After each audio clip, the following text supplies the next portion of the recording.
মাছের তেলে লাউ শাক রান্না করার জন্য লাউ শাক, বেগুন, আলু, লঙ্কা সব কেটে ধুয়ে নেওয়া হয়েছে। মাছের তেল ধুয়ে নেওয়া হয়েছে, রসুন থেতো করে নেওয়া হয়েছে। তেল গরম হয়ে গেছে, এখন কালো জিরে ফোড়ন দেবো। এবারে শুকনো লঙ্কা ফোড়ন দেবো। এবারে দিতে হবে থেতো করে রাখা রসুন। এখন দিয়ে দেবো কেটে রাখা আলু, স্বাদ মতো নুন, পরিমাণ মতো হলুদ, দেবো মাছের তেল। মাছের তেল ভাজা হয়ে গেছে, এখন এর মধ্যে দিয়ে দেবো শাক। এবারে ঢেকে দিতে হবে। লাউ শাকের ডাঁটা গলে গেছে, আলু গলে গেছে।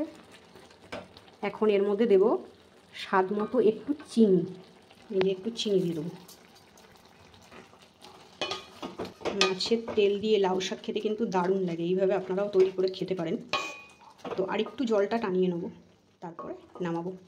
লাউ শাক কিন্তু রেডি হয়ে গেছে। গরম গরম ভাতের সঙ্গে খাবেন, দারুণ স্বাদের লাগবে।